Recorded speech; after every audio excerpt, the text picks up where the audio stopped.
Alright gang, here is the video for part of section 3 of chapter 14, looking at different types of dominance, different types of heredity.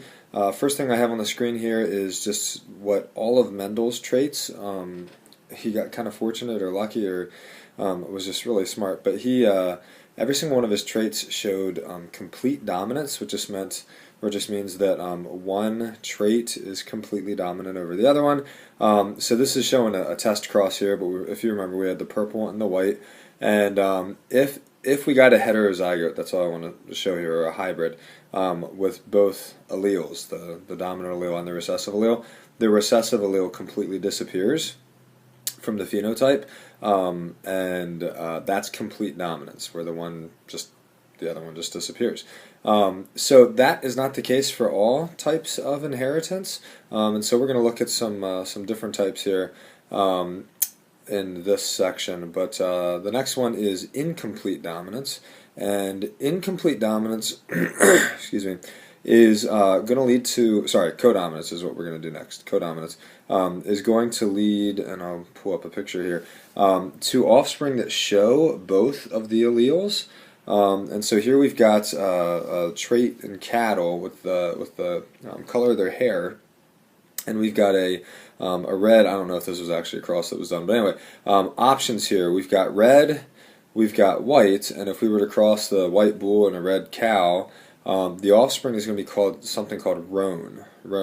And roan, which is spelled R-O-A-N, and we'll do a problem with roan in a second. Anyway, roan, as you look at it, you can see that there's both the red coloration and the white coloration on this cow, and so it's showing both of them. So codominance up here, codominance, the way you can tell if something's complete or incomplete or codominant is by looking at a heterozygote, and with the heterozygote and codominance, we see both the alleles. We see the red allele, we see the white allele. Okay, so that's codominance, and we'll do a sample problem with that in a second.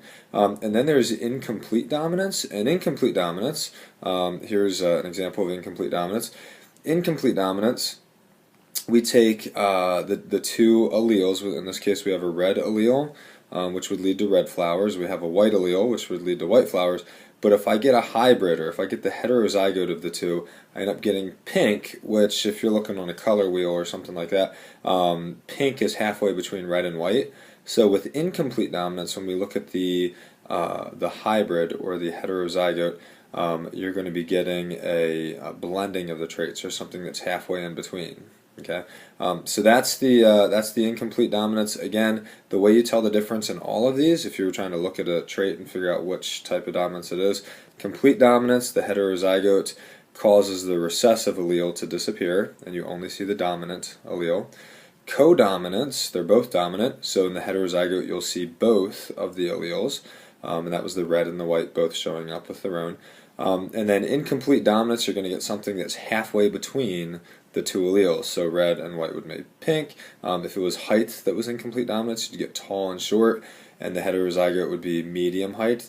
So those are the different types of dominance. So we're going to do a couple sample problems, one for codominance and one for incomplete dominance. And here's our sample for codominance. The question here, and again, this is codominance, so I'll underline this.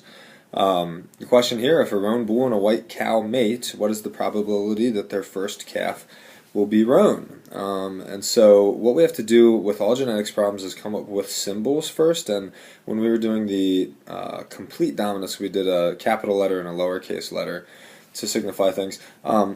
You can come up with whatever type of lettering system that you want.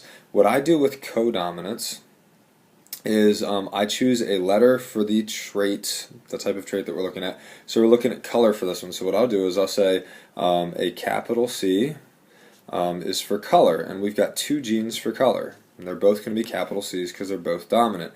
We have the capital C that is the white allele, and so I'll put a capital CW for white, and then we have the red allele. I'm going to make that capital C capital R. Okay, this is the way I do it. It's the way I was taught to do it in college.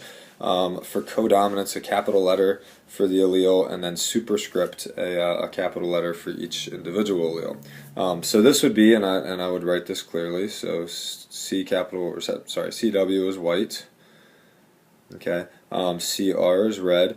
Again, you can do this however you want. The way I was taught, if you were to just do a W and an R, some people try to do this, and you're more than welcome to. For a lot of people, if you do a W and an R, then that would signify that they're actually different genes, and so there has to be some kind of the same letter to say, hey, this is the same gene. Oopsies, covered up the camera there. So we have the capital C's first. Again, if you just did W and R, I'm fine with that, as long as you can keep it straight. So if we're looking at our problem here, we have a roan bull, that says roan, crossed with a white cow. Okay, so let's figure out our genotypes. Roan is going to be C, it's going to be the heterozygote, so CR, CW, and you could put CW first if you wanted to. The white is going to be homozygous for white, so that one will be CW, CW. When we do our Punnett square, the roan cow, or bull I guess it is, the roan bull, could either give a CR or a CW. Again, a lot of you guys can probably do Punnett squares in your head now, but and then the cow could only give a CW. So my Punnett square is going to look like this. Okay, and it said, what is the probability that the first offspring will be roan? At a quick glance here, this one will be CR, CW, CW, CW. This is the one that's going to be roan, so 1/2 of the offspring are going to be roan. So that's how we would work a problem with codominance in it, and now we'll move on to incomplete dominance. So our incomplete dominant, we're going to use the red and white making pink idea again, and our question is, if 2 pink flowers were crossed, what fraction of the offspring will be pink? Again, some of you could probably do this in your head. On a test, if you did it in your head, I'd at least ask you to write the genotypes of the parents before you figure out what the answer is. But anyway, types of symbols. Now, you'll see up in the diagram up here, they already have some symbols put in here. I have no problem with these symbols. I wouldn't use them this way. To me, if it's using C capital R and C capital W, to me that means codominance. That's just how I was taught in college. And so I use a different type of symboling for incomplete dominance. It just helps me remember that, hey, the thing that I'm dealing with there is incomplete dominance. Again, you can use whatever symboling system you want as long as you're able to keep track of it while you're going through. What I would do, this is just how I was taught, is I would say, maybe I'd do C again for color, and I would do C, and if it's incomplete dominance, rather than doing a superscripted other letter, I would use an apostrophe, and we call it a prime in math and science, so I'd have C and C prime, so maybe I say C is red, C prime is white. Okay, actually if I were doing, I am doing this, but probably if I were to change it here real quick, I'd make it an R and an R prime, just so I could remember R is red, and then R prime would be the non-red allele, which would be white. But so we have 2 pink flowers being crossed. Pink would be the heterozygote, it's halfway between the red and the white. So we're going to have so pink crossed with pink, and to me that'll be C, C prime, crossed with C, C prime. If I do my Punnett square, the first parent could either give the C or the C prime. The second parent could either give a C or a C prime. If I'm looking for my pink offspring, is that right? Yeah. It would be the one in this corner is a C, C prime, and the one in this corner is a C, C prime.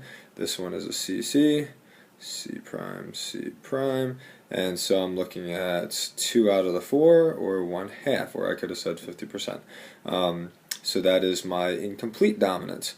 So I'm going to actually cut this video off here and do another short video for section 3 on chapter 14 that'll take up the other types of inheritance that it talks about in there. So we'll see you in class.